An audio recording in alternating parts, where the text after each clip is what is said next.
हाँ, तो क्या बात कर रहा था मैं? क्या बात कर रहे थे हम? हाँ,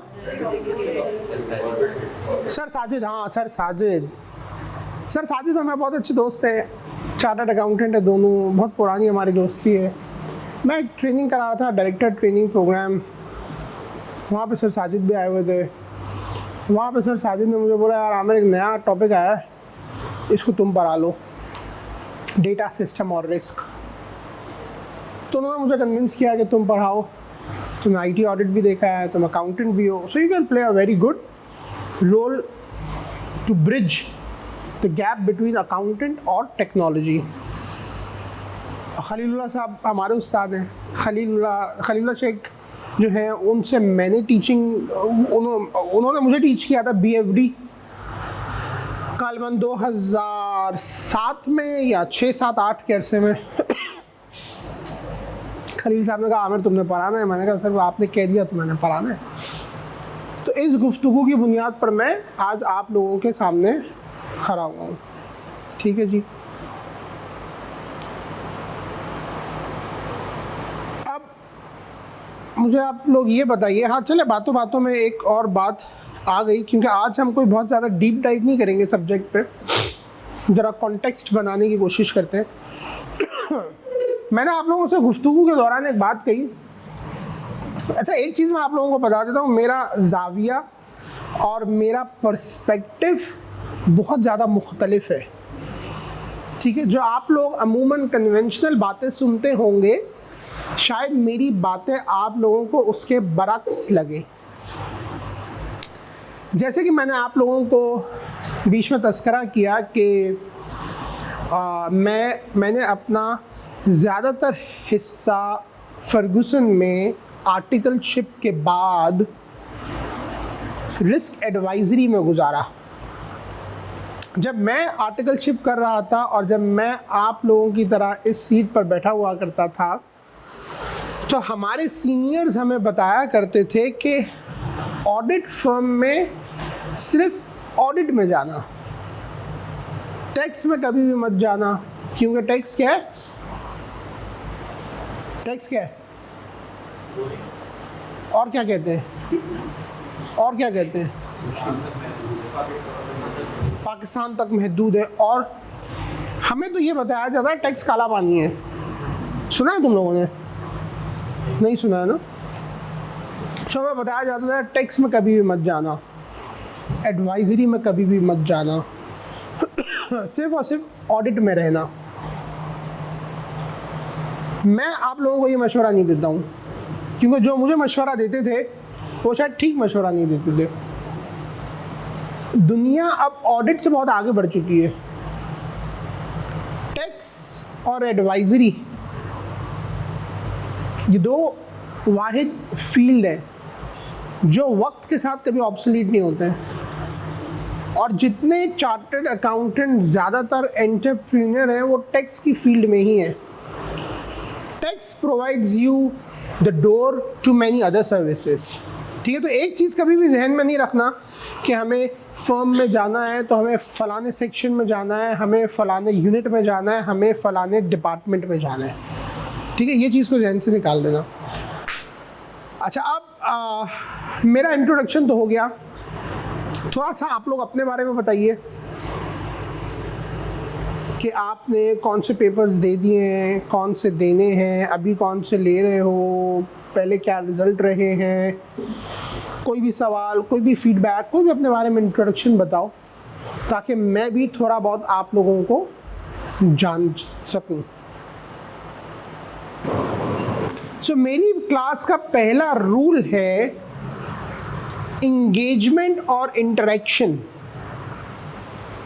दुनिया में वही शख्स आज कामयाब है, पढ़ाई के अलावा भी हम बातें करेंगे, मैं आपको बीच में बहुत सारी सबक दूंगा। पढ़ाई करना, क्वालिफिकेशन लेना, डिग्री लेना, ये कोई मुश्किल काम नहीं है। ठीक है, सीए को छोड़ दो ना, और भी तो बहुत सारी डिग्रियां, मुश्किल तो नहीं है ना। Communication, confidence,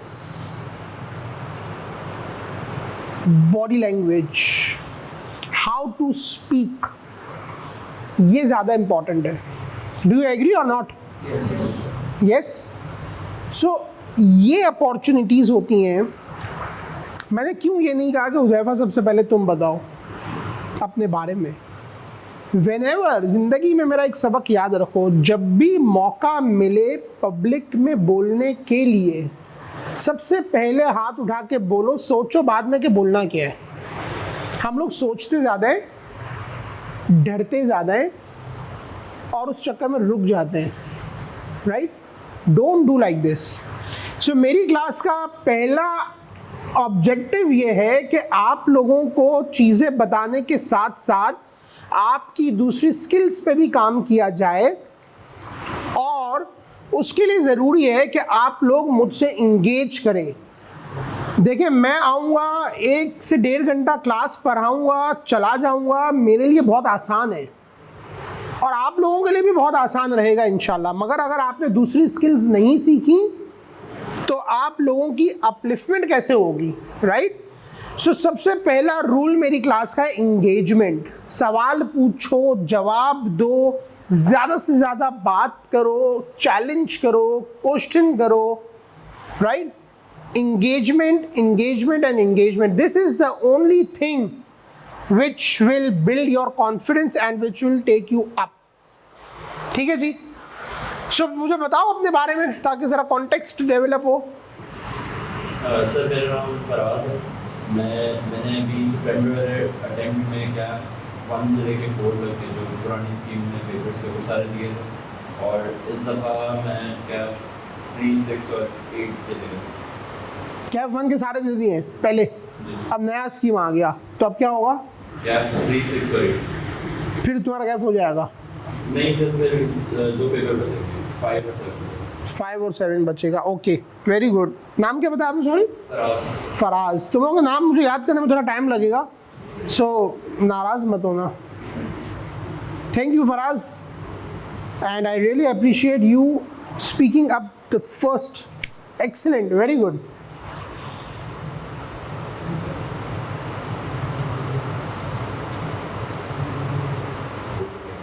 Sir, my name is Mohammad Huzaifah Farooq, and I had. ऊंचा। My name is Mohammad Huzaifah Farooq. I completed my A-levels from CETA, then I got enrolled in KMS. In my recent attempt of CAF, I gave 3 papers: CAF 1, Tax, and Philo. Okay, Right now, I'm just waiting for my result and like taking classes of Tax and Tax, Philo, and CAF. अच्छा 3 subject ले लोगी। Result के बारे में क्या उम्मीद है? मुझे कुछ खास नहीं है। उम्मीद है कुछ खास नहीं है, क्यों? बस सर लाइक मैंने बस ये सेटल मैंने लाइक सही तरीके से तैयारी की। चलो, तुम्हारी तैयारी नहीं हो पाई, चलो ठीक है, कोई बात नहीं, नो वरीज, होता है। जी आप बोल रही थी। मेरा नाम इस्मा है और मैंने अभी लॉ, टैक्स और सीएमए दिया था। सीएमए अच्छा नहीं हुआ। सीएमए कौन सा है? Cost management accounting. Cost management accounting. CMA अच्छा नहीं हुआ, बाकी तो अच्छे हो गए। Very good. अस्सलाम वालेकुम। शुक्रिया सर। जी, और आप बताइए, थोड़ा जोर से बोलोगे प्लीज।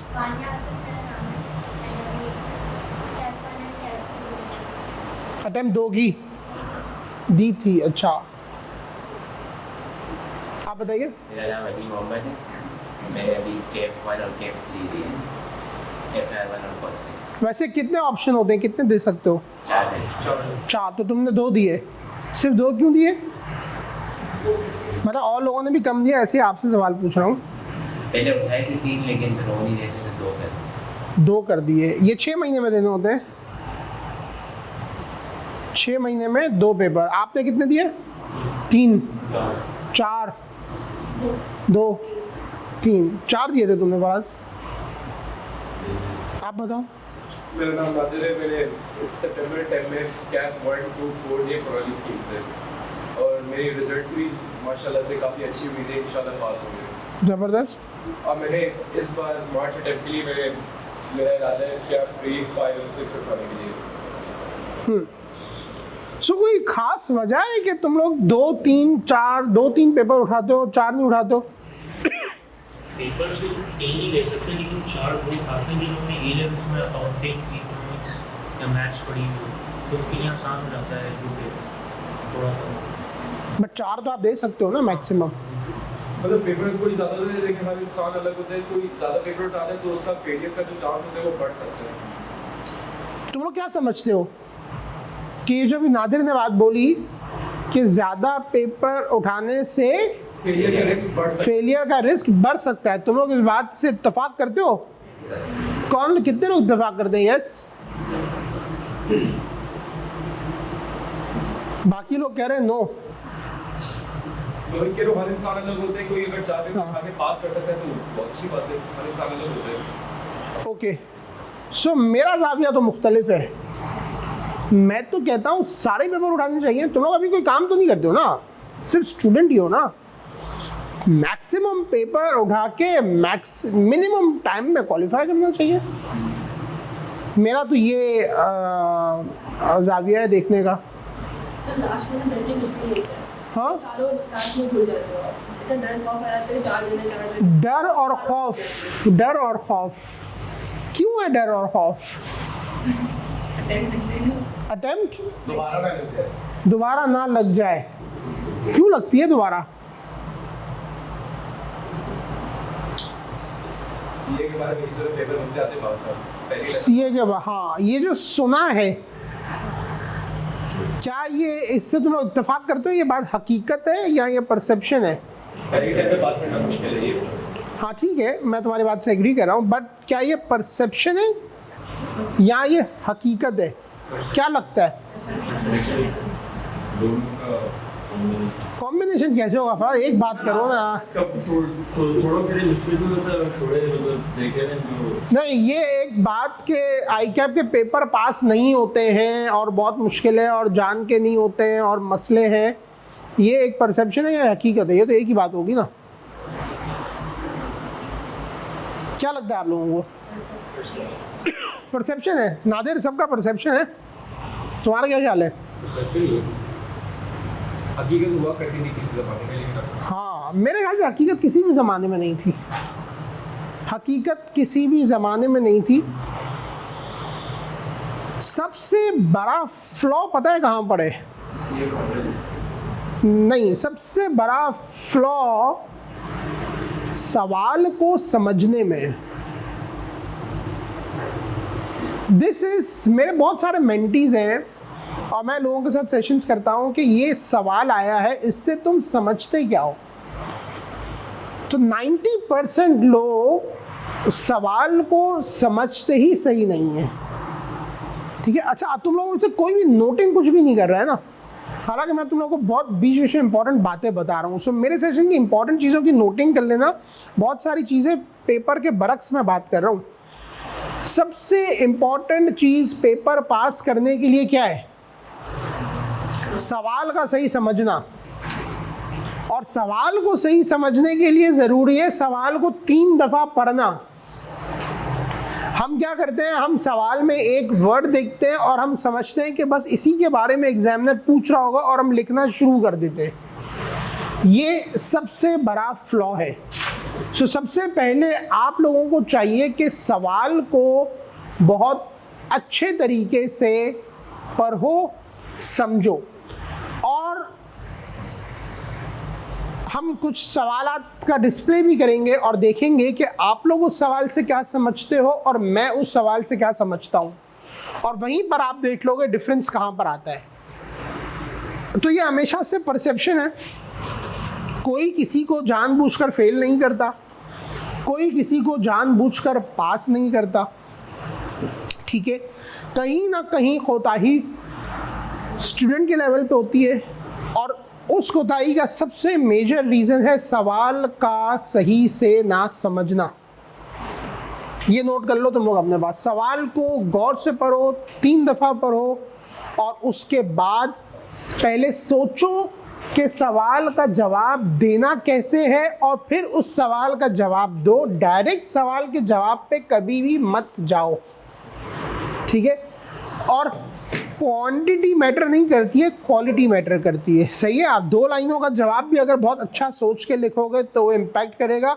रादर आप 2 या 3 पैराग्राफ्स का जवाब लिखो। आप क्लास में लेट आई हैं कैरियर?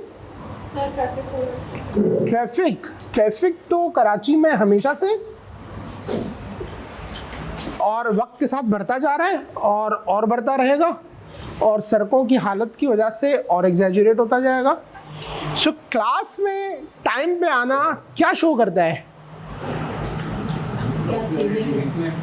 सीरियसनेस और पंक्चुअलिटी और कमिटमेंट और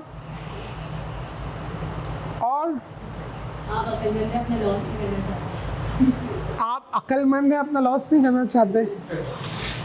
और मैं डिसिप्लिन, इस अल्फाज का मुझे इंतज़ार था, डिसिप्लिन। सही है, मैं आपको डायरेक्ट नहीं कर रहा, जनरल आप लोगों को एक बात बता रहा हूँ। ज़िंदगी में कामयाबी के लिए एक ही चीज़ चाहिए, डिसिप्लिन। ठीक है, और डिसिप्लिन और रिस्पेक्ट 2 ही चीज़ें चाहिए, और कुछ भी नहीं चाहिए। चार्टर्ड अकाउंटेंट भी कामयाब होता है। हाँ, कौन बुला रहा है? हाँ, मैनेजर। कौन मैनेजर? तो बुलाओ ना इनको। जी वालेकुम सलाम। किसकी आ गई है? हाँ, तो क्या करूँ? मैं बाहर जाऊँ, चाबी दूँ? तो सामने तो पार्किंग ही नहीं थी ना, क्या करूँ फिर? हाँ, सामने पार्किंग करा, मैं सामने खड़ी कर दूँगा। हाँ, तो ज़िंदगी में कामयाबी के लिए जो है ना 2 ही चीज़ें हैं। क्या 2 चीज़ें?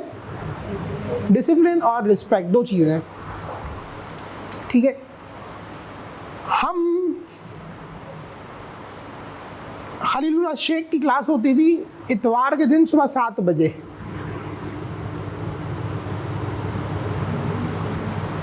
और जब तक क्लास पूरी नहीं होती थी वो अंदर नहीं आते थे, और ऐसा कभी होता ही नहीं था कि वो 7 बजे की क्लास के अंदर आए और क्लास खाली हो या लोग लेट आ रहे हो। ठीक है, सो मेरी क्लास का रूल नंबर 2 जो कि बहुत इंपॉर्टेंट है, which is discipline. Right, mobile phones अंदर, नोटिंग्स ऑन होनी चाहिए, इंसान को नोटिंग्स लेनी चाहिए। राइट, कोशिश करो टाइम पर ही आओ। राइट, इंसान है, कभी कभार लेट हो जाता है, मैं भी लेट हो सकता हूँ, कभी बहुत सारे मसाइल हो सकते हैं, कोई ऐसी बात नहीं है। पर मैं आप लोगों को जनरली एक बात बता रहा हूँ, सिर्फ मेरी क्लास में नहीं, ज़िंदगी में हर जगह वक्त से 15 मिनट पहले पहुँचो। मैं आज कैंपस में पहुँचा हूँ 15 मिनट पहले। सो ज़िंदगी का एक मकसद बनाओ कि जहाँ भी कोई भी टाइम हो 15 मिनट पहले पहुँचो। ठीक है, अच्छा, तो हमारी गुफ्तगू कहाँ पर ख़त्म हुई थी आखिरी? इस वक्त वाले लेक्चर से पहले। हाँ, क्या आई क्या पास करता है या फेल करता है या परसेप्शन है, या आप बताइए अपने बारे में। आपका नाम, आप क्या करते हैं, कितने पेपर दिए? ये बयान नाम है, और मैंने सितंबर टाइम में 2 पेपर दिए, एक बी लॉ का पेपर दिया है और एक टैक्स। ओके, आप?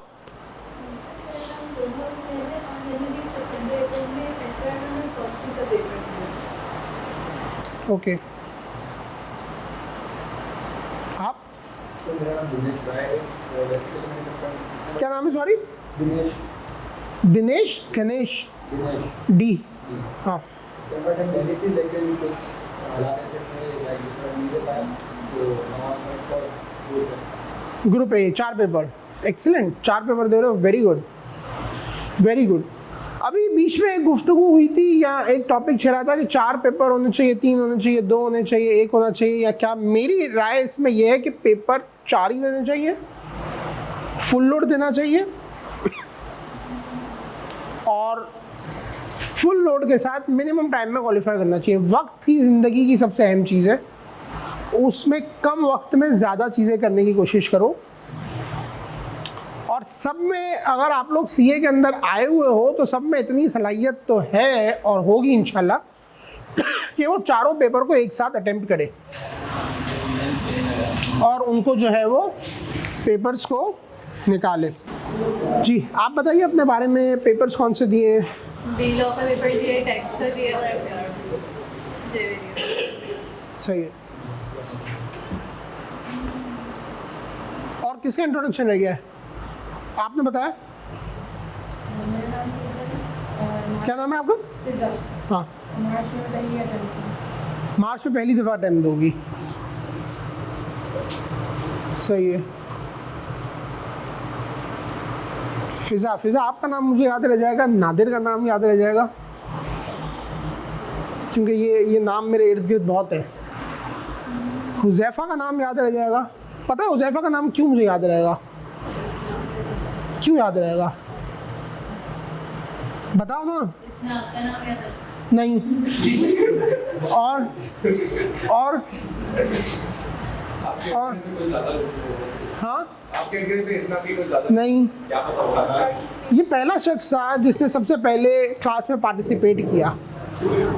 This is the importance of communication and speaking first. ठीक है, अब मेरे जहन में एक परसेप्शन बनता है और एक नाम भी याद रहेगा, एक परसेप्शन भी बनेगा, और यहाँ से आपकी कम्युनिकेशन और आपका कॉन्फिडेंस और आपके ताल्लुकात और आपकी नेटवर्किंग बनना शुरू होती है। सही है। बहुत डेड है क्लास, पता नहीं क्यों बहुत डेड है, मुझे नहीं पता। और जब क्लास डेड होती है ना, मतलब मैं जब ट्रेनिंग्स कराता हूँ तो मुझे इंगेजमेंट चाहिए होती है। अगर इंगेजमेंट नहीं होती तो मुझे मज़ा नहीं आता। जब मुझे मज़ा नहीं आता तुम लोग को मज़ा नहीं आएगा। जब तुम लोग को मज़ा नहीं आएगा तो अल्टीमेटली दोनों अपने मकसद में कामयाब खुदा खासा नहीं होंगे। तो एनर्जी क्यों नहीं है? एनर्जी चाहिए क्लास में, एनर्जी। आवाज़ आ रही है, लोग इंट्रोडक्शन अपना स्लो दे रहे हैं, आवाज़ यहाँ तक नहीं पहुँच रही। हाँ क्यों नहीं है एनर्जी? एनर्जी लाओ ना, एनर्जी। I need energy. कोई सवाल पूछो, मैं तुम्हारे सामने खड़ा हूँ, आधे घंटे से इतनी सारे टॉपिक्स पे बातचीत हुई, कोई सवाल पूछो मुझसे, इंगेज करो, एनर्जी लाओ। सर आपने सर शादी की ऑफर क्यों एक्सेप्ट की? क्योंकि मुझे ऐसा लगता है कि ये टॉपिक अगर मैं स्टूडेंट्स को पढ़ाऊँगा तो वो एक बहुत अच्छा गिव बैक होगा to the community which I belong to. और मुझे ऐसा लगता है कि ये टॉपिक कि जो मैंने जो प्रैक्टिकल तजर्बा हासिल किया है, अगर मैं इसको आगे तक नहीं पहुंचाऊंगा तो शायद मैं अपनी कम्युनिटी की तरफ सर्विस पूरी नहीं करूंगा। सो इसलिए मैंने उनकी ये वाली ऑफ़र जो है वो बिला झिझक एक्सेप्ट की। But the question is very good. और सर आईटी के आने से सीए में क्या इम्प्रूवमेंट होगी? हाँ, आईटी के आने से सीए में क्या इम्प्रूवमेंट होगी? कोई भी इम्प्रूवमेंट नहीं होगी। आई मीन मतलब कुछ एफिशिएंसी कुछ तो बढ़ेगी? कुछ भी नहीं बढ़ेगी। पता है क्यों? किसी भी सब्जेक्ट से कुछ नहीं बढ़ेगी। क्यों? देखो ज़िंदगी में ना दो चीज़ें होती हैं, एक होती है किताब, book, and the other thing is practical knowledge. If you become a chartered accountant and you remain in finance and you remain in audit, और अगर उसी ट्रेडिशनल दुनिया के अंदर नौकरी करके गुजारा बसारा करते रहोगे तो आईटी के ये पढ़ने से कुछ नहीं होगा।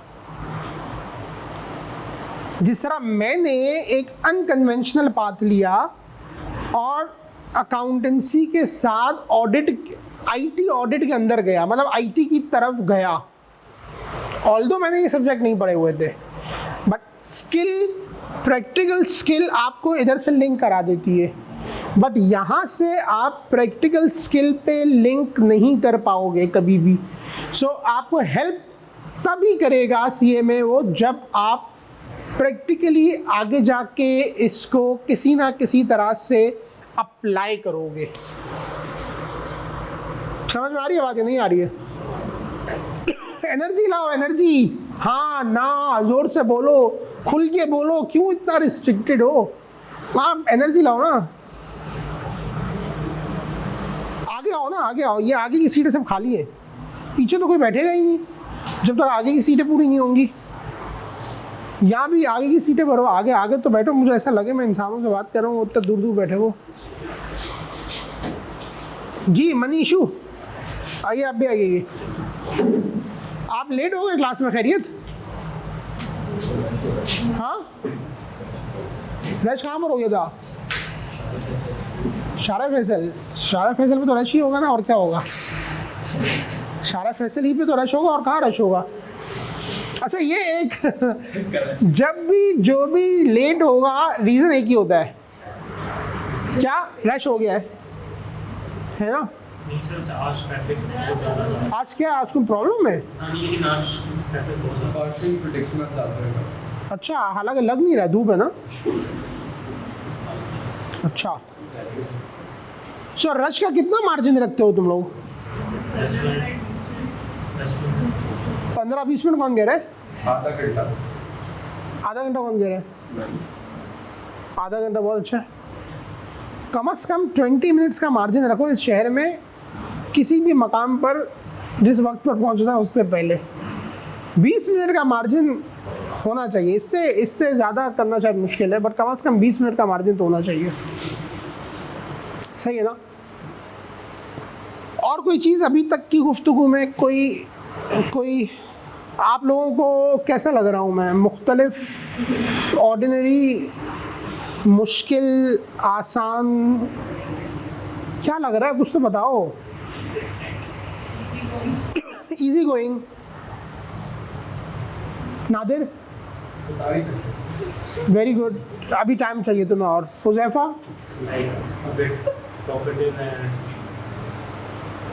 काफ़ी चीज़ें ऐसे पहले नहीं आके पढ़ाना शुरू किया, आपने ऐसा नहीं किया। ऐसा नहीं किया, चलो ठीक है। और हुज़ैफा, नादिर, फ़िज़ा। हुज़ैफा, नादिर, फिर जोहा का नाम भी याद रह जाएगा। हाँ जोहा, आपका क्या व्यू है?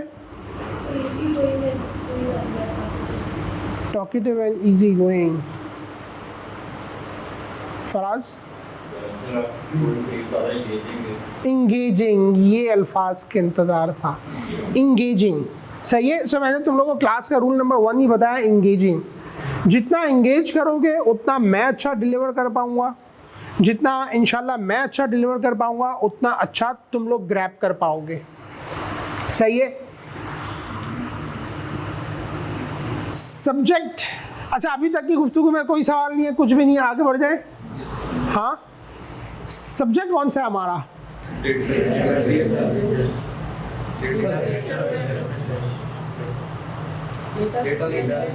Data system and risk. सही है। इसकी किताबें हैं तुम्हारे पास? वैसे क्या करते हो आप लोग? हमारे ज़माने में तो स्टडी टेक्स्ट होती थी, हम खरीदते थे और बुक सामने होती थी। How do you people do? हाँ, वो PDF में होती, तो सॉफ्ट कॉपी में ही पढ़ते रहते हो तुम लोग सब ज़्यादातर? क्या कितने लोग बुक्स लेते हैं, बुक्स बनाते हैं? तो तुम लोग प्रिंट आउट लेके उसको प्रॉपर बुक बनवा लेते हो? KNS बुक देता है तुम लोगों को, वो तुम्हारी फीस के अंदर इंक्लूडेड है? अलग से लेनी पड़ती है। अलग से लेनी पड़ती है। उनके पास बुक पड़ी हुई होती है पूरी किताब की सूरत में, और तुम लोग खरीद लेते हो। कितने लोग किताब से पढ़ते हैं? हाथ उठाओ जरा, ऊपर हाथ उठाओ ना, नजर आए मुझे, ज़्यादा है कम है? अच्छा, किताब से, हाँ ज़्यादातर लोग किताब से पढ़ते हैं। अच्छा, अभी तुम लोग के पास किताब नहीं है तो मुझसे कैसे एक्सपेक्ट कर रहे थे मैं कुछ पढ़ाऊँगा? अभी तो किताब ही नहीं है। PDF कहाँ है तुम लोगों के पास? मोबाइलों में? मोबाइल तो खोलो ही नहीं, मोबाइल बंद करो। तुम्हारे पास किताब है? वाह यार, वाह। फराज के लिए तो तालियां होनी चाहिए, फराज के लिए तालियां होनी चाहिए। फराज कहाँ से लाए हो तुम ये किताब? सर जब पहली किताबें लिखी हुई थी। सर बुक्स दो तरह की होती है, आई की होती है, आई लाइक की होती है, मुझे पता है। टीचर को पढ़ाना है हाँ जैसे सर आसान करानी है मैं हाँ सर मुनीश शफी ने अपनी टैक्स की बुक बनाई है हाँ तो ये नहीं ये तुम्हारी कौन सी आईकेप वाली है ना? हाँ ये मैं इसी बुक की बात कर रहा हूँ, टीचर की बुक की बात नहीं कर रहा। एज अ टीचर मैं तुम लोगों को कोई बुक नहीं दूंगा। एज अ टीचर मैं तुम लोग क्या नोट्स टीचर की दी हुई किताब के ख्वाह हो या नहीं हो? अपनी चाहत बताओ ना, उस हिसाब से मैं काम करूँगा। दोनों को जवाब नहीं हो सकता ना, या तो इधर या तो उधर, यही तो मसला है हम लोगों का। बताओ ना, बोलो। आईके वाली बुक ही से चलाओगे? सब इत्तेफाक करते हैं इस बात पे, मुझे कोई मेहनत करने की ज़रूरत नहीं है ना? Very good. इसकी रीज़न मैं बताता हूँ। इस सब्जेक्ट में इस किताब के अलावा और किसी किताब की ज़रूरत होनी भी नहीं चाहिए और होगी भी नहीं और चाहिए भी नहीं ना। इतना डेटा मौजूद है हर जगह, इतनी चीज़ें लिखी हुई हैं, कोई फ़र्क ही नहीं पड़ता। सेल फोन आप लोगों को सबको अपने अंदर रखने पड़ेंगे, ये एक रिक्वेस्ट है मेरी आप लोगों से। हाँ क्योंकि ये सेल फोन से ना 1.5 घंटा दूर हो जाओ, और सेल फोन यूज़ नहीं करना क्लास में कोशिश करके, अनलेस कोई इंपॉर्टेंट कोई प्रॉब्लम हो, कोई और चीज़ हो तो मुझसे पूछ लेना, कर लेना। सही है? हाँ तो किताब की कोई ज़रूरत नहीं है कि मैं आप लोगों को अपने नोट्स दूँ। जो कुछ है वो मेरे दिमाग में और जो मैंने अपनी ज़िंदगी में देखा है, किताब में क्या लिखा है उससे मैं आप लोगों को रिलेट करा के दूंगा। मेरा यहाँ पर एक ही मकसद है, सही है, एक मुनफरिद अंदाज से आप लोगों को पढ़ाना। और इधर आ जाओ ना, आपका नाम क्या है? नबील, इधर आओ ना, ये कुर्सी खाली है। हाँ तो क्या कह रहा था मैं, हाँ मेरा एक ही यहाँ पे ऑब्जेक्टिव है कि आप लोगों को ज़रा मुनफरिद अंदाज में पढ़ाऊँ और प्रैक्टिकल दुनिया से किताब पर ले आऊँ, जो कि मैंने खुद 20 साल बाद हासिल किया है। तो इंशाल्लाह यहाँ पर आप लोगों को उस तरह से चीज़ें बताने की कोशिश करूँगा कि जो कई सालों बाद हासिल की जाती हैं। सो प्रैक्टिकल से हम थ्योरी पे जाएंगे। सो इसीलिए कोई किताब, कोई मेरे अपने नोट्स, कोई मेरी अपनी स्लाइड्स, कोई मेरी अपनी प्रेजेंटेशंस की ज़रूरत नहीं है। जो मैं ट्रेनिंग्स भी कराता हूँ ना, जैसे बोर्ड ऑफ डायरेक्टर्स को, बोर्ड ऑफ डायरेक्टर्स को पता है ना, उनको भी जो मैं ट्रेनिंग कराता हूँ, मैं कोई स्लाइड यूज़ नहीं करता, कोई प्रेजेंटेशन यूज़ नहीं करता, कोई नोट्स यूज़ नहीं करता। सही है? क्योंकि डेटा आज की दुनिया में बहुत ज़्यादा है, कोई प्रॉब्लम नहीं है। तुम लोग एक चीज़ सर्च करोगे 10 आंसर आ जाएंगे। सही है? सिर्फ जो अभी गैप है वो प्रैक्टिकल एक्सपीरियंस का गैप है दुनिया में बचा हुआ है, और कोई ख़ास गैप नहीं है। अभी इंफॉर्मेशन बहुत है। एग्रीड या डिसएग्रीड? एग्रीड। सो हमारा सब्जेक्ट है डेटा सिस्टम एंड रिस्क। ठीक है, फराज डेटा सिस्टम और रिस्क की क्या क्या एलोकेशंस दी हुई हैं किताब में? देखो, रिस्क इज 30% और डेटा और वो 40-40 या 40-30 है। सर इसमें दी हुई नहीं है। सो मैंने इनसे प्रिंट आउट मंगाया, वो लेकर आएंगे। उसमें एलोकेशन आई हुई है, 30% इज रिस्क, बाकी 2% इज 70%। ज़िंदगी में कोई भी सब्जेक्ट पढ़ने से पहले, आज मैं आप लोगों को इसीलिए डायरेक्ट पेपर के अंदर नहीं ले गया या टॉपिक के अंदर नहीं ले गया, ज़िंदगी में कोई भी चीज़ इस्तेमाल करने से पहले इसके खदोखाल देखा करो। सही है? कि रिस्क इज़ 30%, बाकी 70% है। तो जब अपनी एग्ज़ाम की तैयारी भी करो तो अपना फोकस उस हिसाब से उन एरियाज़ पे लगाया करो। पता ये चला कि तुम लोग रिस्क के ऊपर ही तैयारी पे लग गए और दूसरे पे टाइम कम बच गया। ऐसा करते हो या नहीं करते हो? ऐसे सोचते हो कि नहीं सोचते हो? ऐसी एलोकेशन पहले कभी देखी है कि नहीं देखी है? देखिए, यूज़ किए कि नहीं किए? यूज़ करो उसको। सही है? किताब और सब्जेक्ट में जाने से पहले ज़रूरी है कि आप लोग इसकी एलोकेशंस देखो, किस चीज़ का कितना परसेंट कवरेज है, उस कवरेज के हिसाब से उस पर ध्यान देना है। और उन सब्जेक्ट्स के आगे ये भी लिखा आ रहा होता है कि प्रोफिशिएंसी लेवल 1A 2A 3। आप लोगों को पता है क्या होता है? ये बताया गया आप लोगों को? और टेस्टिंग T1 T2 ये भी पता है? Very nice. सो प्रोफिशिएंसी 3 क्या होता है?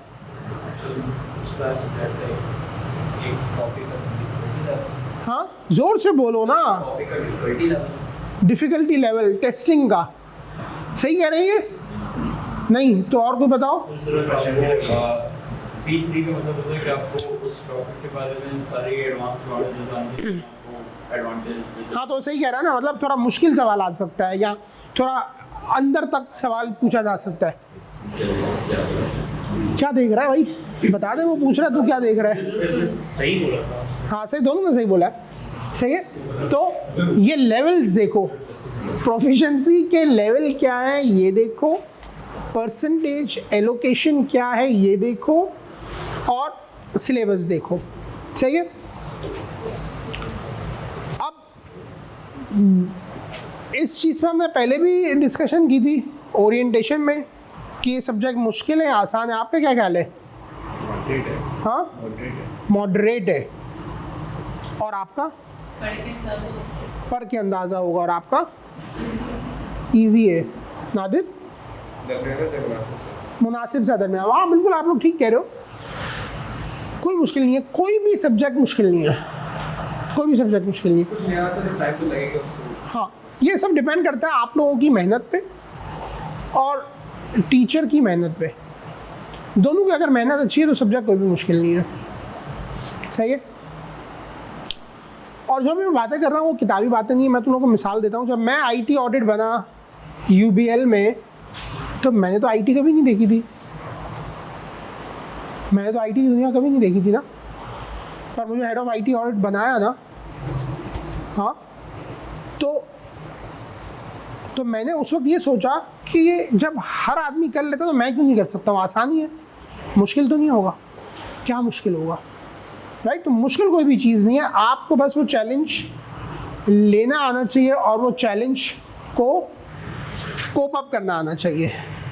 ठीक है। अच्छा हाँ, आप लोग अभी किताब कब लोगे? किताब कब आएगी? कब आती है इंस्टीट्यूट्स में? कितने? हफ्ता 10 दिन तकरीबन। मतलब आज मंगाएंगे तो हफ्ते तक आ जाएगा। अच्छा सही है। अच्छा, और हम लोग जो है ना थोड़ा जमहूरी तरीके से चलते हैं। तुम लोग कैसे चाहते हो मैं कैसे क्लास लेके चलूँ? तुम लोग को मैं टॉपिक दूंगा, तुम लोग पढ़ कर आओगे और मैं तुम लोगों को एक्सप्लेन करूँगा, या मैं तुम लोगों को एक्सप्लेन करूँ और फिर तुम लोग घर जाके पढ़ोगे? ये वाला सेकंड वाला क्यों? इसमें मतलब पहले हम जिंदगी में, बाद में घर पे पढ़ने में आसानी होगी। इसमें ज़्यादा मेहनत किसकी है? This is the root cause of all the problems. समझ लो। जब देखो मैं तो नहीं पढ़ूंगा, मैं जब क्लास में आऊंगा मैं किताब देख के नहीं आऊंगा। सही है। क्यों नहीं देख के आऊंगा? क्योंकि मैंने शुरू में सब स्किम कर लिया है और मुझे अंदाज़ा है कि कौन सी चीज़ पे मुझे कितनी ग्रिप है और कौन सी चीज़ में मुझे कितना टाइम लगाना है। सो मैं तो क्लास में आऊँगा, मैं कुछ भी देख के नहीं आऊँगा और तुम लोग भी नहीं देख के आओगे, तो काम कैसे चलेगा? ये कैसे चलेगा काम? कैसे चलेगा काम? बताओ ना। चलेगा? नहीं चलेगा। चलेगा? मैं भी नहीं पढ़ा, तुम भी नहीं पढ़ा, दोनों इधर आगे 1.5 घंटा लगे हुए हैं। समझ ही नहीं आए तो अच्छी बात है। चलो सवाल तो रेलिवेंट है ना। आप बताओ। मैं भी नहीं पढ़ूंगा, आप भी नहीं पढ़ोगे, तो फिर KNS हम दोनों को मारेगा। क्या करेंगे? तुम लोग सबने ऑप्शन 2 क्यों सेलेक्ट किया? मेहनत कम लगेगी। देखो मेहनत को छोड़ देते, जब तुम लोग पढ़कर आओगे और जब मैं आप लोगों को बताऊंगा तो आप लोग ज़्यादा अच्छा कनेक्ट करोगे और आप लोग मुझसे सवाल पूछोगे कि सर वो एक चीज़ लिखी हुई थी, ये तो समझ ही नहीं आई, आपने इसका तस्करा तो किया ही नहीं। देखो मेरे लिए बहुत आसान है, मैं आज भी आप लोगों को वो चैप्टर पढ़ा दूँ, तुम लोग पढ़ लोगे, तुम लोग चले जाओगे, बट वो अधूरी नॉलेज रहेगी जब तक तुम लोग क्लास में पढ़ कर नहीं आओगे। ठीक है, आपने क्या सवाल, आपने क्या बोला कि अगर हमने कोई टॉपिक पढ़ा समझ नहीं आया सही से, मैं ये नहीं कह रहा समझ कर आओ, एज अ लेमैन अंग्रेजी पढ़ कर आओ, और मैं तुम्हें ये गारंटी देता हूं कि अगर तुम एज अ लेमैन सिर्फ ये अंग्रेजी पढ़ कर आओगे तुम्हें 70% से ज़्यादा समझ में आएगा। कितना फीसद? 70%। और बाकी तो दुनिया में सब कुछ तो आजकल मौजूद है, कोई ऐसी चीज़ है ही नहीं जो तुम लोग ना सीख सको, है कि नहीं? तो अब सवाल ये पैदा होता है फिर तुम्हें टीचर क्यों चाहिए? ये सवाल आ रहा था ना दिमागों में, जब अगर खुद ही पढ़ लोगे, खुद ही रिसर्च कर लोगे, तो फिर टीचर क्यों चाहिए? है ना, फिर टीचिंग का तो कोई फ़ायदा नहीं है। टीचिंग का फ़ायदा तब है जब आप अपनी मेहनत पूरी करने के बाद और जो टीचर कह रहा है उसको सुनने के बाद इन दोनों चीज़ों को अपने दिमाग में प्रोसेस करने के बाद सवाल पूछो। ठीक है, जब तक सवाल नहीं पूछोगे, जब तक अपनी नॉलेज को मेरी नॉलेज से नहीं मिलाओगे या अपनी नॉलेज को किसी आदमी की नॉलेज से नहीं मिलाओगे, वो नॉलेज अधूरी रहेगी। ठीक है, सो मेरी रिक्वेस्ट आप लोगों से ये है कि आने से पहले चैप्टर पढ़कर आइएगा, सही है? और जाने के बाद भी पढ़ेगा, और तो कोई काम ही नहीं है तुम लोगों को, तुम लोग सब स्टूडेंट ही तो, कोई ऑडिट फर्म में नहीं है, कोई आप में से कोई भी एम्प्लॉयमेंट, नौकरी, काम कुछ कर रहा है, सिर्फ स्टूडेंट हो बस, पूरा सुबह शाम स्टूडेंट, ज़बरदस्त है फिर तो। ठीक है, सो आप लोगों ने वो सब्जेक्ट पढ़कर आना है। हमारा 8 लोग हैं ऑनलाइन। अच्छा, आप लोगों को क्या ऑप्शन है? ऑनलाइन आना, ऑनलाइन और फिजिकल आना, फिजिकल आओ, ऑप्शन है ना? तुम लोग क्या करते हो जनरली? तुम लोग ज़्यादातर ये जितने लोग बैठे हैं ये शक्लें फिजिकल आती हैं, कभी कभार इमरजेंसी में, ये तुम लोग बहुत अच्छा करते हो। Physical class is good, not in terms of कि तुम लोग ज़्यादा सीखोगे, but in terms of socialisation, उठना बैठना, 2 लोगों से बात करना, ये बहुत इंपॉर्टेंट चीज़ है जो कि आज के माशरे में कम होता जा रहा है। सही है, तुम्हें मज़ा नहीं आ रहा ना, तुम बोर हो रहे हो ना? हाँ, नहीं तो एंजॉय कर रहे हो।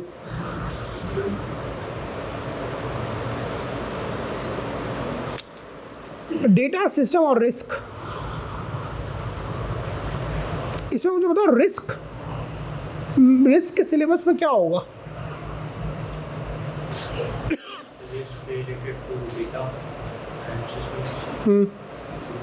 और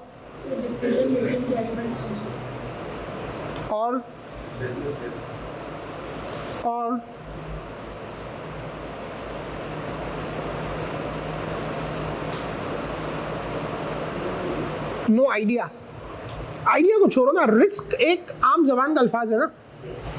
एक आईटी का सब्जेक्ट हम पढ़ने जा रहे हैं, उसमें एक टॉपिक है आईटी रिस्क।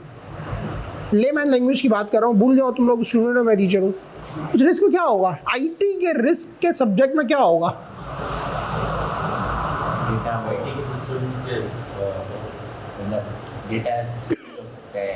डेटा स्टील हो सकता है, एक्सीलेंट, वेरी गुड। और हाँ, डेटा करप्ट हो सकता है। और How can we minimize the risk associated with IT systems? how we minimize the risk associated with IT system, ये उज़ैफा ने बहुत अच्छा कंक्लूड कर दिया है। आईटी की पूरी दुनिया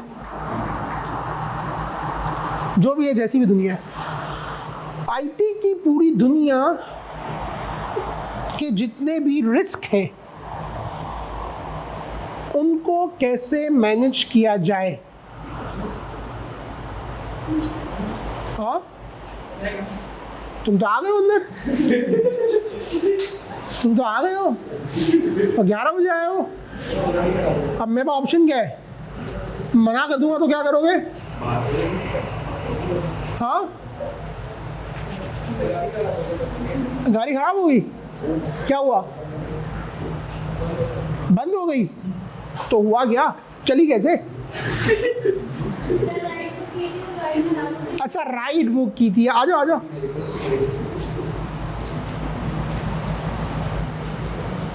आगे बैठो, आगे आगे की सीट।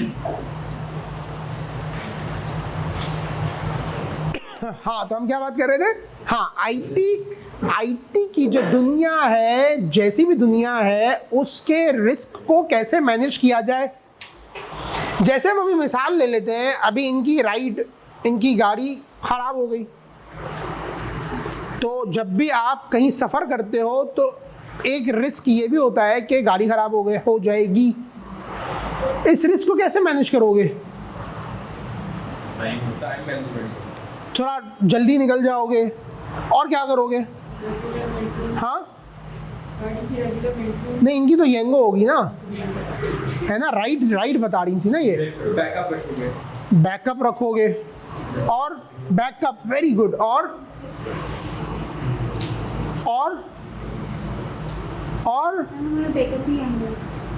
एक येंगो का दूसरा येंगो बैकअप हो जाएगा। और तीसरी अहम चीज़, क्या आप इंटीमेट कर दोगे कि जी मुझे देर होने वाली है, लिहाजा मुझे देर हो जाएगी। सही है। सो दुनिया की हर एक्शन में रिस्क मैनेजमेंट इन्वॉल्व्ड है। इसी तरह जो आईटी के टॉपिक में रिस्क मैनेजमेंट है, उसका ताल्लुक आईटी की दुनिया के रिस्क से है। मैं थोड़ा सा हैरान हुआ कि आप लोगों ने बहुत कम जवाब दिया, हालांकि आप लोगों को तो पता है दुनिया का सबसे बड़ा, इन्होंने सही जाने डायरेक्शन दी, बट अल्फाज क्या है? Cyber security risk. बस पूरी दुनिया में साइबर ही तो चल रहा है, और तुम लोग सोशल मीडिया पे देखते क्या हो? यही तो है, साइबर सिक्योरिटी रिस्क दुनिया का सबसे बड़ा इस वक्त रिस्क है। Scam, excellent, scam. और साइबर सिक्योरिटी और स्कैम से बंदा हासिल क्या करता है? डेटा, जो कि इन्होंने बताया, डेटा ही लेगा ना, और क्यों अटैक करेगा? करना क्या है उसने? डेटा लेना है। सही है। सो आईटी की जितनी भी दुनिया है उसके अंदर रिस्क मैनेजमेंट, जो कि मैंने आपको बड़ी आसान लेमैन अल्फाज में बता दिया, सिलेबस में यही होगा ना, और क्या होगा मुझे भी नहीं पता है क्या होगा, और क्या होगा, यही होगा। साइबर सिक्योरिटी को कैसे मैनेज करना है, ये जो अभी जूम चल रहा है, इस जूम को कोई हैक ना कर ले, इसको कैसे मैनेज करना है। तुम लोगों का सबका डेटा केएनएस में होगा ना, date of birth, marital status, father name, सब होगा ना एप्लीकेशन फॉर्म में। वो डेटा को इन्होंने बचाना कैसे है कि कोई हैक ना कर ले, ये रिस्क मैनेजमेंट होगी। और क्या रिस्क मैनेजमेंट होगी? बस यही होगी, और तो रिस्क मैनेजमेंट हो नहीं सकती ना। सही है।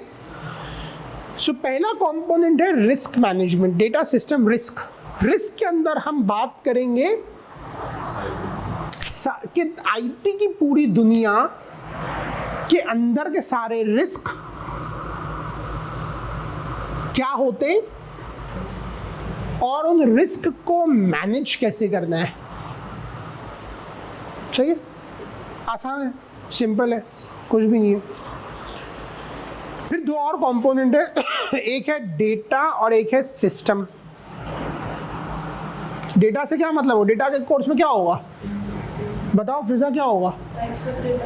Types of data. और क्या होगा जयपा? How can we gather data and use it? How we gather the data। Nadir?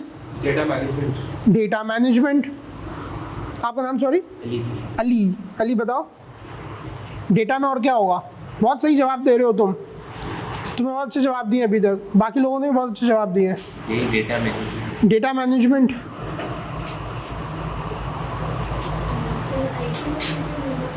IT related होगा, हाँ होगा तो आईटी रिलेटेड।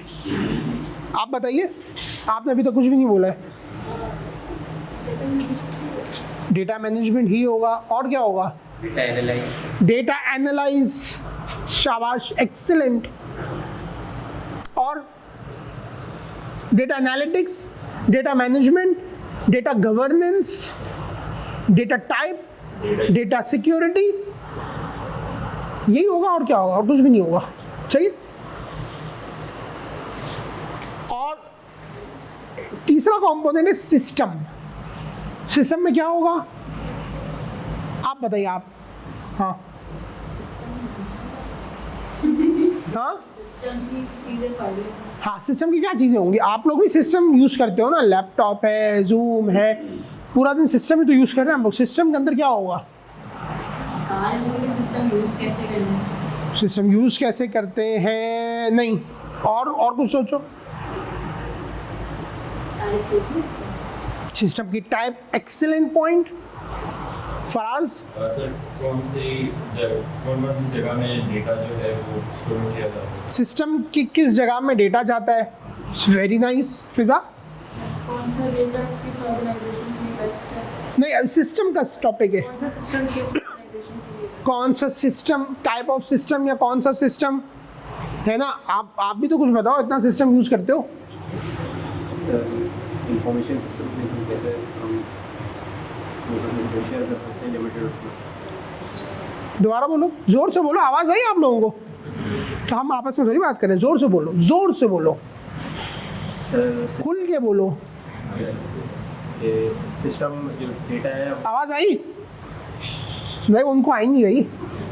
जो डेटा है उसको स्पेसिफिक सिस्टम तक किस तरह पहुंचाया जा सकता है? डेटा ट्रैवलिंग ऑफ सिस्टम, यानी कि सिस्टम की फंक्शनैलिटी। और कोई पॉइंट होगा? सर लाइक क्रिएट सिस्टम्स जो कि डेटा को एनालाइज करके मैनेजमेंट की इंटेंशन से रिलेटेड रिजल्ट्स जनरेट कर सकते। बिल्कुल सही है। सिस्टम के protocol, system safe, excellent point, which means system control, excellent point, right. System क्या होता है, किस किस्म के सिस्टम होते हैं, सिस्टम में क्या कंट्रोल होते हैं, सिस्टम बनता कैसे है, सिस्टम रोल आउट कैसे होता है, हाँ, सिस्टम एक्सपायर कैसे होता है, सिस्टम के ऊपर कैसे कंट्रोल लगते हैं और सिस्टम के अंदर कैसे कंट्रोल लगते हैं, यही है। और कुछ होगा? नहीं होगा। हाँ, database management system, very nice. तो यही तो कोर्स है। आप लोगों को देखो, आप लोगों ने पढ़ा था नहीं, लेकिन आप लोगों को पता चल गया मैंने पढ़ा था। हाँ सही है, मैंने पढ़ा था। हाँ, बट मैंने कितनी देर में पढ़ा होगा? स्किम, ऐसे मैंने स्किम किया था ना, बस स्किम किया था, राइट।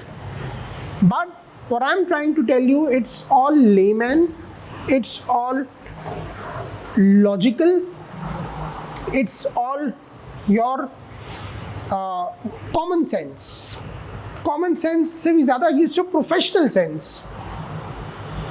सही है। सो अभी हमने बैठे बैठे इस रूम में डिस्कस कर लिया आप लोगों की मदद से, जिसमें आप लोगों ने इतने अच्छे जवाब बताए कि डेटा में क्या होगा, सिस्टम में क्या होगा और रिस्क मैनेजमेंट में क्या होगा। सही है ना? क्लियर हो गया? सब्जेक्ट के बारे में समझ में आ गया, मेरे पढ़ाने के अंदाज के बारे में समझ में आ गया, मेरे जो असूल मैंने आप लोगों को बताया उसके बारे में समझ में आ गया। सही है। और मेरा मकसद समझ में आ गया। मेरा मकसद आप लोगों को, या जब भी मैं ऐसे खड़ा हूँ, मेरा मकसद सिर्फ पढ़ाना नहीं है, मेरा मकसद आप लोगों के अंदर की स्किल्स को भी डेवलप करना है।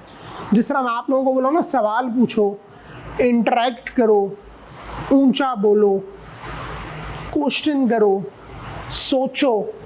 जब मैं आपसे पूछ रहा हूँ बोलो बोलो, तो यू आर थिंकिंग, सही, सोच रहे हो तुम। ये स्किल्स उजागर करना मेरा एक अहम और मुनफरिद मकसद है आप लोगों के लिए, सही है। अब जितने लोग इससे इस्तिफादा हासिल कर सकेंगे, जो समझ जाएंगे मेरी बात, वो करेंगे। जो नहीं समझेंगे वो आगे जाके फिर ज़िंदगी के तजर्बे में कभी ना कभी किसी ना किसी स्टेज पे और समझ लेंगे। जो जितना जल्दी समझेगा उतना आप लोगों के लिए बेटर है, सही है। डेटा सिस्टम और रिस्क,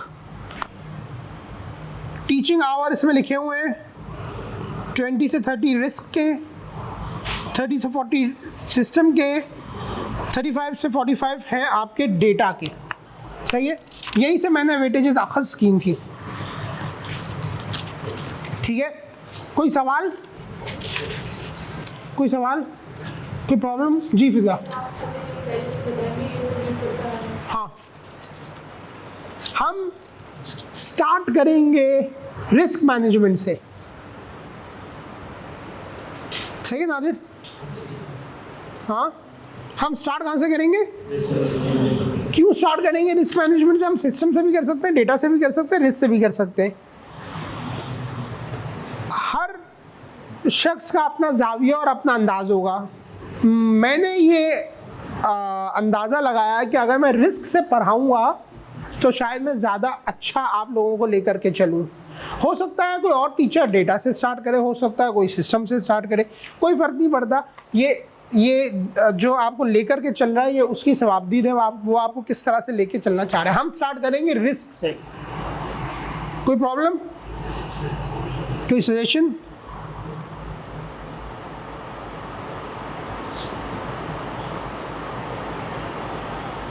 नहीं, सही है।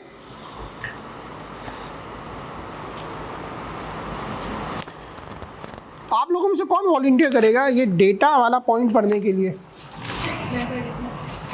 Thank you.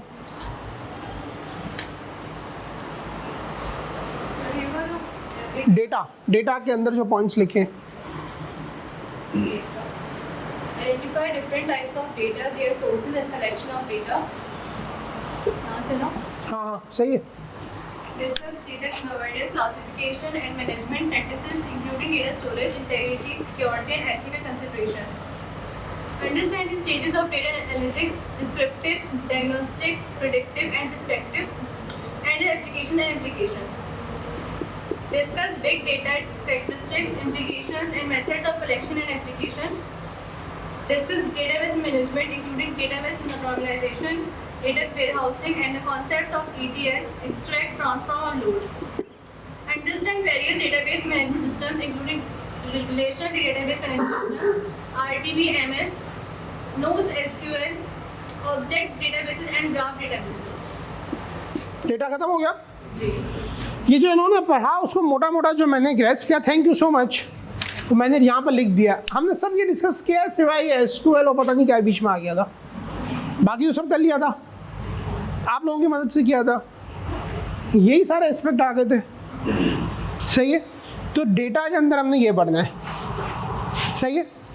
जब हम डेटा वाले सब्जेक्ट पर आएंगे तब हम डेटा वाले सब्जेक्ट को डिटेल में आप लोगों को बता देंगे। सिस्टम्स के लिए पढ़ोगे तुम? हाँ, थैंक यू। अब दूसरा सब कंपोनेंट की हम बात करें, सिस्टम।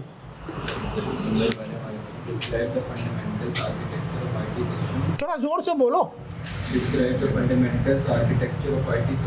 एक काम करो ना, यहाँ आ जाओ ना, अरे आओ ना, वो ऑनलाइन भी देख रहे हैं। अच्छा तो जोर से बोलो। आर्किटेक्चर,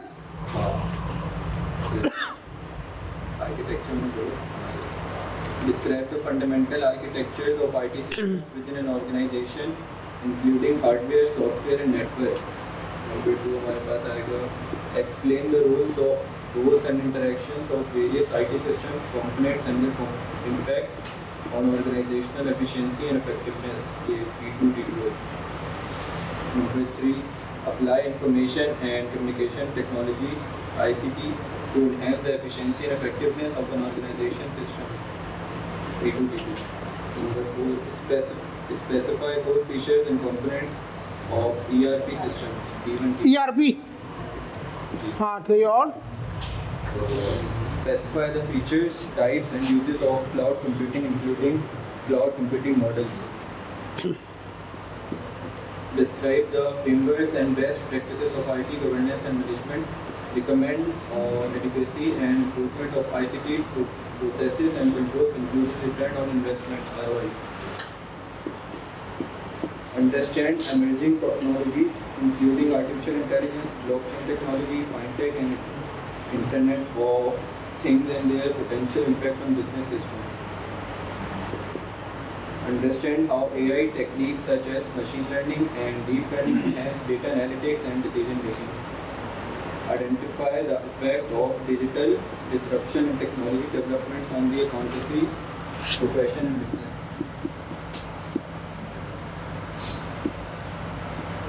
हो गया? हाँ, अब जो हमने चीज़ें डिस्कस की थी इधर से चीज़ें मुख्तलिफ आई हैं, है ना? अब अगर मैं कह देता ये भी वही आई है तो झूठ हो जाती बात। मुख्तलिफ चीज़ें आई हैं, हमने जो डिस्कस किया था उसमें मुख्तलिफ थी। सही है? अब मैं लिंक जोड़ता हूँ। किसी में से इस साइड से आप लोगों ने कहा था कौन सा सिस्टम लगाएं, ऑर्गेनाइजेशन कैसे डिसाइड करें। हाँ, आपने कहा था, पता नहीं किसी ने कहा था, दैट इज योर ROI।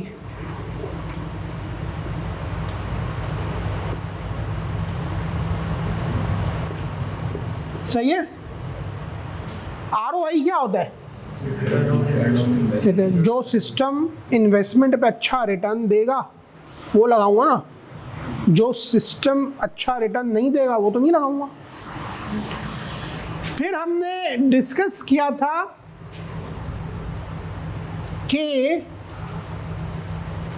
इसमें होगा टाइप्स ऑफ सिस्टम। हमने बात की थी ना बात, या नहीं की थी? ERP एक टाइप ऑफ सिस्टम नहीं है और कुछ नहीं है। सही है? दुनिया में बहुत सारे सिस्टम होते हैं, उसमें ERP एक सिस्टम है। पता नहीं इसको ICAP ने अलग से कर दिया ERP, वरना दुनिया में और भी बहुत सिस्टम है, बट ERP को थोड़ा सा इन्होंने अलग से लिख दिया। तो हमने ये कहा था कि कौन कौन से सिस्टम्स होंगे, तो उन्होंने लिख के दे दिया, ERP का तस्करा कर दिया। हमने कहा था कौन सा सिस्टम लगाएं, तो उन्होंने ROI की ज़रा तरीके से बात कर ली। ठीक है? हमने कहा था कि कंट्रोल्स पे, आपने कहा था सिस्टम में कंट्रोल्स, यहाँ से किसी ने कहा था ना कंट्रोल्स, इस सिलेबस में कंट्रोल होंगे। उसको अगर मैं ज़रा शो वाला नाम दे दूँ तो मैं उसको आर्किटेक्चर कह सकता हूँ। सही है? आर्किटेक्चर में और बहुत सारी चीज़ें होती हैं, बट कंट्रोल पे ज़्यादा यहाँ फोकस है। सही है? तो आर्किटेक्चर वाले सब टॉपिक में कंट्रोल्स की बात हो रही है। सही है?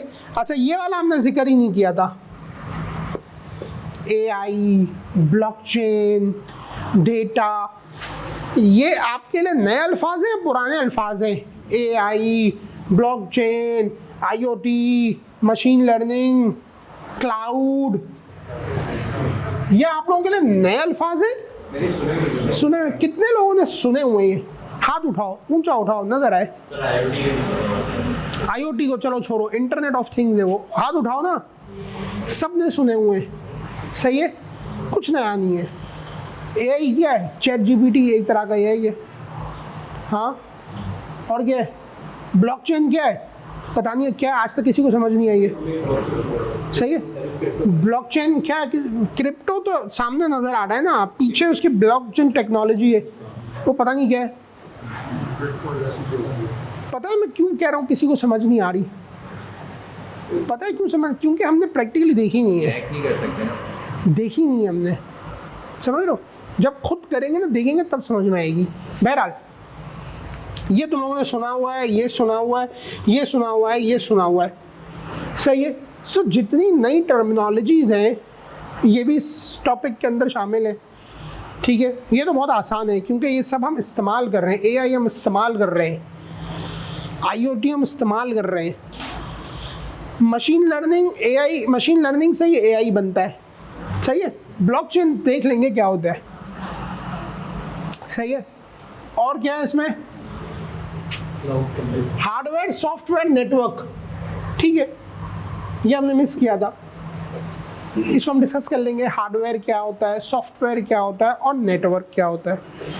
जैसे ये लैपटॉप हार्डवेयर है, इसके अंदर जूम चल रहा है, ये सॉफ्टवेयर है, और जो वो लोग ऑनलाइन इधर से जुड़े हुए हैं वो कहाँ से जुड़े हुए हैं, नेटवर्क से जुड़े हुए हैं, ठीक है। इसी तरह ऑर्गेनाइजेशन में भी यही होता है, मैं लैपटॉप पे काम करता हूँ, आगे मेरे सिस्टम होता है, और मेरी टीम का एक दूसरा बंदा लाहौर में बैठा हुआ होता है। सेम हार्डवेयर सॉफ्टवेयर नेटवर्क, इसके बारे में तस्करा किया जाएगा। इंटरेक्शंस बिटवीन अ सिस्टम, इसका हमने तस्करा नहीं किया था, ये इस टॉपिक में किया जाएगा, सही है। अब आखिरी कंपोनेंट क्या है, रिस्क। आखिरी क्या है, रिस्क, है ना। रिस्क आप पढ़ दोगे रिस्क,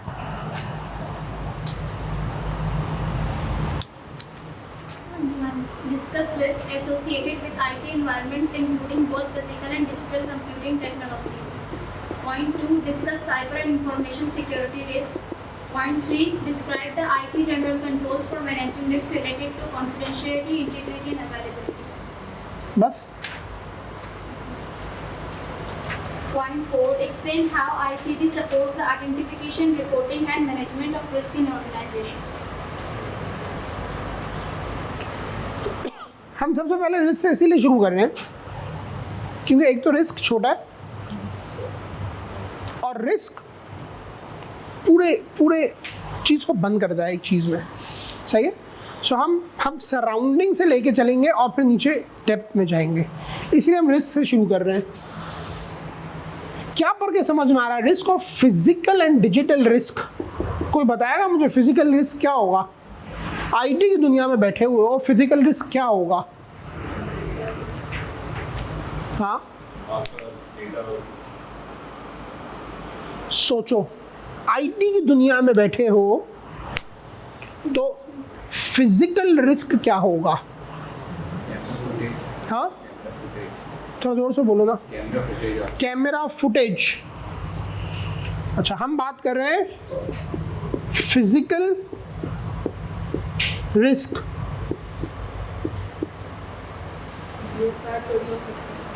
हाँ चोरी।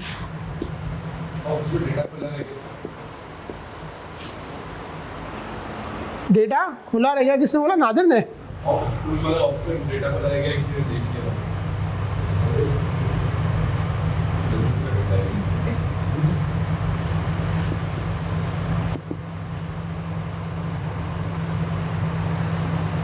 और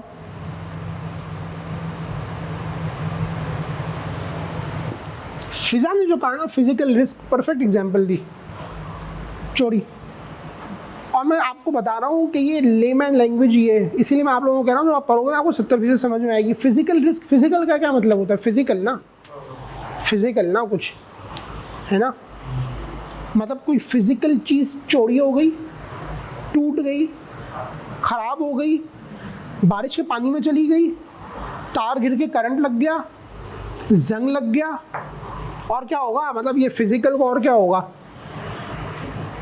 मैंने उसको गिरा दिया, तोड़ दिया, जंग लग गया, आग लग गई, बारिश का पानी आ गया, शॉर्ट सर्किट हो गया, सिस्टम फट गया, वोल्टेज ज़्यादा हो गया, है ना। किसने बोला सिस्टम फट गया? हाँ नादिर सही बोल रहे हो, सिस्टम फट गया ना, वोल्टेज ज़्यादा आ सकता है ना यार, क्यों हंसते हो तुम लोग यार, है ना। ये फिजिकल रिस्क है। अभी ये लेमैन बात कर रहा हूँ, कोई टेक्निकल बात नहीं हो रही है, सही है। और नादिर ने बोला कि डेटा, मेरा लैपटॉप खुला रह गया और किसी ने डेटा देख लिया, ये डिजिटल रिस्क है। फिजिकल नहीं है ना, मैं डेटा यूँ उठा के थोड़ी ले जाऊँगा, फ़ोटो ले लूँगा, याद रख लूँगा, कॉल कर लूँगा, फ़ोटो ही लूँगा ना। ये डिजिटल रिस्क, ये फिजिकल नहीं है। मैं इसका लैपटॉप चोरी करके घर नहीं ले जा रहा, मैं इसे लैपटॉप में जान के डेटा देख लिया, उसकी पिक्चर ले ली, ये आपका डिजिटल रिस्क है। सही है। साइबर सिक्योरिटी पे हमने बात की ITGC और ICT। ICT क्या होता है देख लेंगे, कुछ भी नहीं है, एक ऑगमेंटेड अल्फाज है और कुछ भी नहीं है। और ITGC होता है IT जनरल कंट्रोल। इसमें हम तस्करा कर लेंगे जब हम इस टॉपिक की जानिब आएंगे। कोर्स समझ में आ गया, सिलेबस समझ में आ गया, पढ़ाने का अंदाज समझ में आ गया, हम कहाँ से स्टार्ट कर रहे हैं समझ में आ गया, एंड पॉइंट नज़र आ गया, एंड गोल नज़र आ गया। अब अगली क्लास में हम टॉपिक के अंदर जाना स्टार्ट करेंगे और शायद मैं एक नई चीज़ करूं, मैं एग्ज़ाम पेपर शायद आप लोगों के सामने रखूं। एक सैम्पल मॉडल पेपर आया हुआ है ना, और हम रिवर्स चलें, क्योंकि मेरा अंदाज़ा हर जगह काम करने का रिवर्स होता है। सही है। दो तरीके होते हैं ना काम करने के। कुछ जैसे आप लोगों की कॉन्टेक्स्ट में अगर कहूँ तो हम पहले पढ़ते हैं, फिर एंड में जाके मॉडल पेपर देखते हैं। ऐसे ही करते हो। मैं कह रहा हूँ सारी कन्वेंशनल बातों को छोड़ो, उल्टा चलो, पहले मॉडल पेपर देखते हैं फिर पीछे आते हैं। सही है। क्योंकि एंड गोल पता होना चाहिए। जब एंड गोल पता होगा ना तो पीछे रिवर्स करना आसान है। जब आप हवा में चल रहे हो और एंड गोल ही नहीं पता है तो शुरू में प्रॉब्लम होती है, घबराहट होती है। और ये चीज़ें आपको हेल्प भी करेंगी। तुम लोगों ने ये डिसाइड कर लिया है कि IT ले रहे हो? ले रहे हो, मगर अभी तो तुमने फीस नहीं भरी है ना, तो ज़रूरी है तुम लोग ले रहे हो। तुमने कहा ना अभी तो फीस नहीं भरी है सब लोगों ने, तो इसका मतलब अभी तुम लोग सोच रहे हो या ले रहे हो? सोच रहा है कौन बोल रहा है? दो लोग सोच रहे हैं, बाकी सब ने डिसाइड कर लिया है कि ले रहे हैं। सही है। हाँ, लेकिन सवाल क्यों पूछा था मैंने? मतलब मैं बात क्या कर रहा था? हाँ, रिवर्स चलो। सही है। मैं भी तुम लोगों के साथ एक होलिस्टिक चलो हमेशा और एक रिवर्स चलो। होलिस्टिक मतलब पूरी पिक्चर देख लो, यार सिलेबस है क्या, कितना फीसद है, किधर फोकस करना है, किधर कम फोकस करना है। बड़ी पिक्चर देखो और फिर एंड पिक्चर देखो कि यार सवाल पूछ किस किस्म के रहा है। ये पहला अटेम्प्ट होगा। अमूमन समझा जाता है कि पहले अटेम्प्ट में ICAP हल्का हाथ रखेगा। मैं इससे बिल्कुल भी इत्तेफाक नहीं करता, क्योंकि मेरा हर चीज़ में अलग और मुनफरद ज़ाविया है। क्या मतलब हल्का हाथ रखेगा? मतलब एक नॉर्मल स्टैंडर्ड होता होगा ICAP का, वो एक स्टैंडर्ड विल रिमेन सेम। ये क्या बात हुई कि नया पेपर आया तो इजी बनाऊं, पास्ट है तो इतना मुश्किल कर दूं, तो इसका मतलब टेक्स्ट तो कई सालों से चला आ रहा है तो इतना मुश्किल हो जाए कि सभी फेल हो जाएंगे। ये नहीं हो सकता। सही। ये भूल जाओ जहन से कि ICAP हल्का हाथ, भारी हाथ, सब बेकार बातें। स्टैंडर्ड है ICAP का एक। हाँ, ICAP शरारती भी बहुत है। ICAP शरारती भी है। एक स्टैंडर्ड है, एक प्रोफेशनल ऑर्गेनाइजेशन है। ये कोई गली मोहल्ले की ऑर्गेनाइजेशन नहीं है, it's a professional standard organisation. इसके अपने स्टैंडर्ड्स हैं, उस स्टैंडर्ड्स के हिसाब से टेस्ट होगा। ये भूल जाओ ये आसान होगा, ये भी भूल जाओ ये मुश्किल होगा। सिर्फ ये जहन में रखो। और ये भी जो मैं तुम लोग से इतनी देर से सवाल पूछ रहा हूँ, सब्जेक्ट आसान लग रहा है मुश्किल, ये सवाल भी बेकार है। सही है। चीज़ आनी चाहिए, चीज़ ग्रिप में होनी चाहिए। मुश्किल हो तो है, मुश्किल तो क्या हुआ, करना है फिर भी करना है, कर लेंगे। राइट।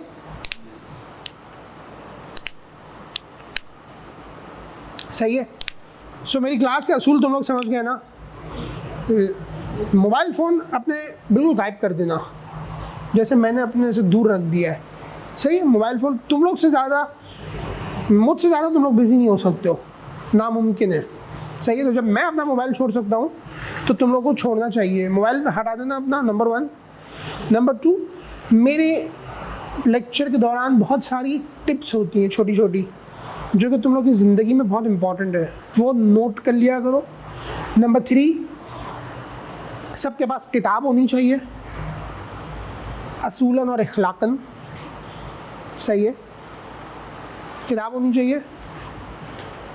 असूलन और इखलाकन तुम लोगों को सब्जेक्ट या सिलेबस नहीं, चैप्टर पढ़कर आना चाहिए। सही है। पढ़कर आना चाहिए ताकि तुम लोग ज़्यादा क्रॉस लिंक कर सको। चौथी बात। पांचवी बात, सबको टाइम पे आना चाहिए और टाइम पे ही क्लास शुरू होगी। मैंने आज भी 10 बजे शुरू कर दी थी, शायद 1-2 मिनट छोड़ के, जबकि मुझे कहा गया था कि 10:05 तक का आपको मार्जिन है। मैं कोई मार्जिन नहीं देता, जो पहले आया है उसका पहला हक है, वहाँ से स्टार्ट हो जाना चाहिए। जो पहले आया है वो इंतज़ार नहीं करेगा, ठीक है? सिंपल है रूल्स। कुछ अमेंडमेंट कराना चाहते हो तो करा लो। बहुत ही इजी गोइंग, जो बोला था तुमने, इजी गोइंग, बहुत ही easy going, simple lighter mode में हम लेके चलेंगे। किसी चीज़ से इख्तलाफ है? सर क्लासेस आपकी कब होगी? क्लासें मेरी होंगी बुध को और जुम्मे को 10 बजे। हाँ सही है। हाँ और क्या सवाल? जो एक पूरा पढ़ना होगा आपको स्पेसिफिक टॉपिक देंगे, मैं टॉपिक दूंगा। और जो मैंने रूल्स बताए अपने, इससे कोई उसमें ऐड कराना है, कुछ डिलीट कराना है? हाँ